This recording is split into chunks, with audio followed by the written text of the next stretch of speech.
So in my last video, I went over some Diablo 4 leaks that were released before BlizzCon that actually got a decent amount of information correct that we got revealed at BlizzCon. Now, one of the very interesting parts about these leaks is that multiple different leaks I've found that possibly got all their information from the same place all mentioned raids coming to Diablo 4, more specifically the first raid coming with the first expansion. Now, in past videos, I've gone over the possibility of raids coming to Diablo 4 and raids actually being perfect for Diablo 4. In fact, before the game was even released, I was going over these possibilities and theorizing that this could be a system they would want to add into the game, as Diablo 4 is more towards that shared world experience, kind of in the same realm as something like Destiny 2, where it's not a full MMO. At most, it'd be considered something like an MMO light, but that still leaves space for there to be raids. Now, in this leaked information, the raid that was specifically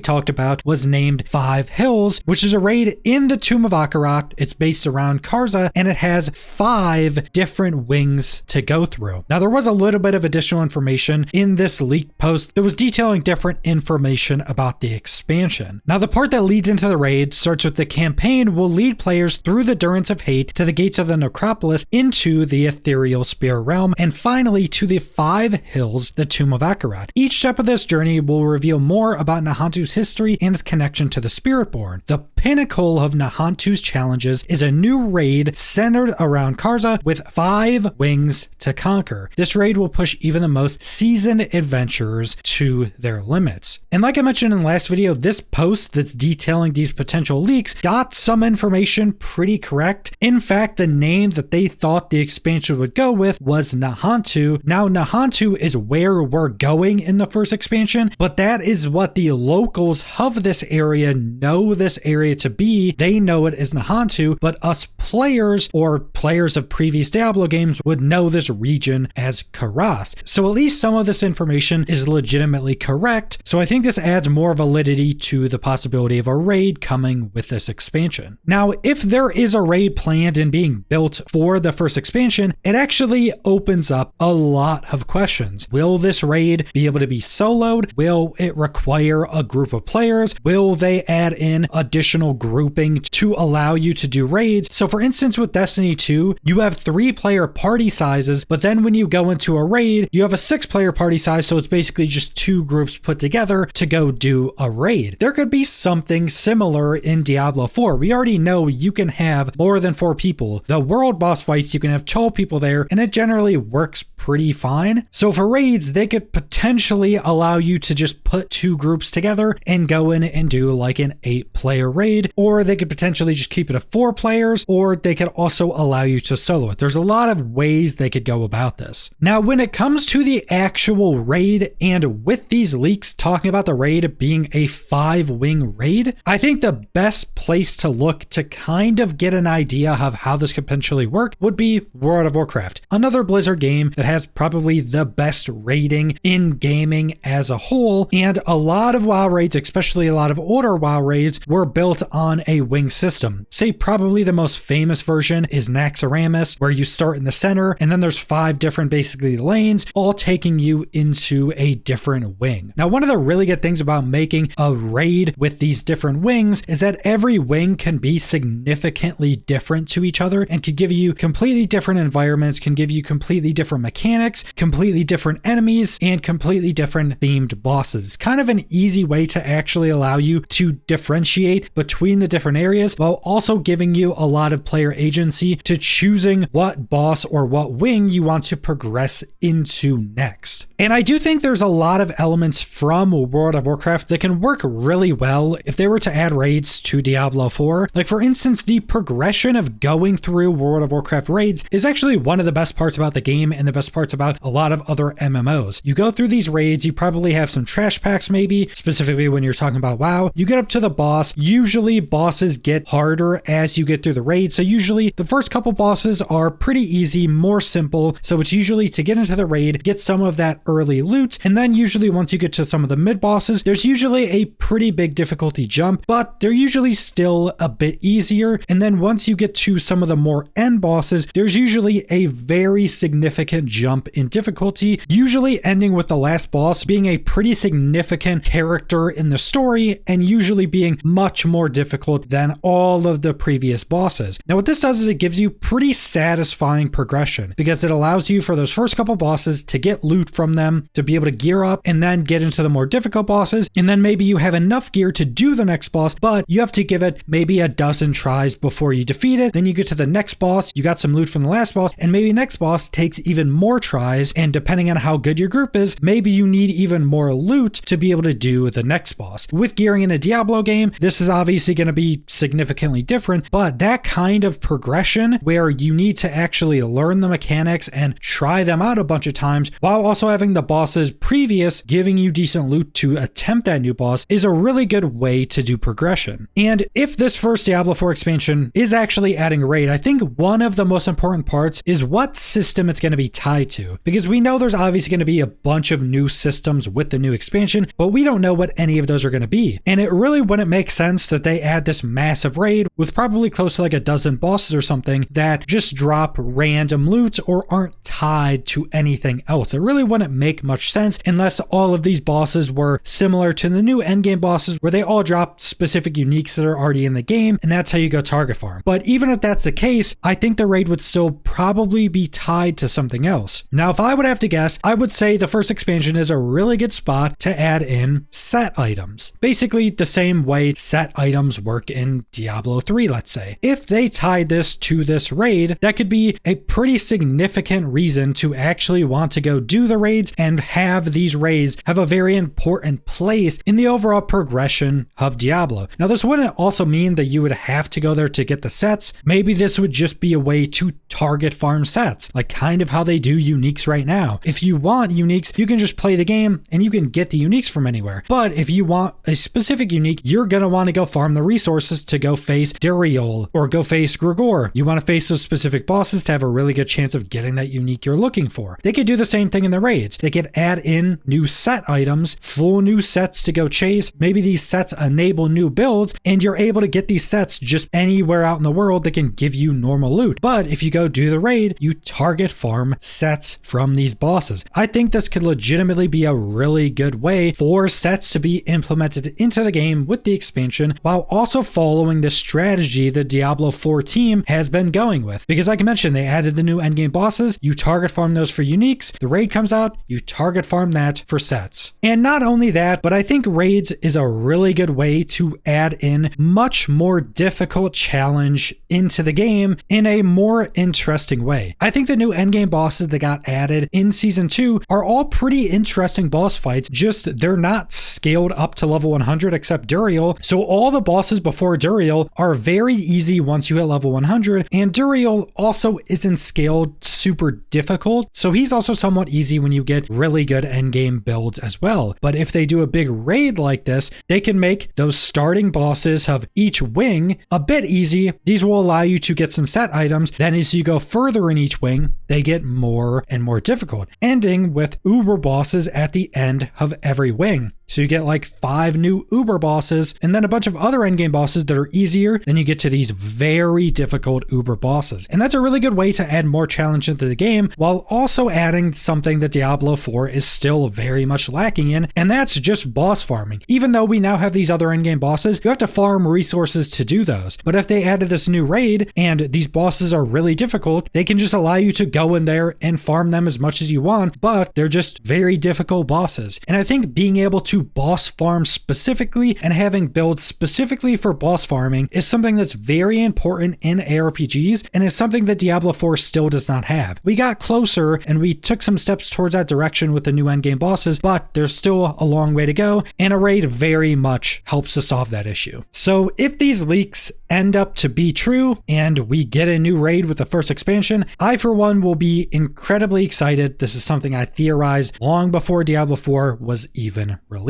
But that's all I want to go over, so thanks for watching.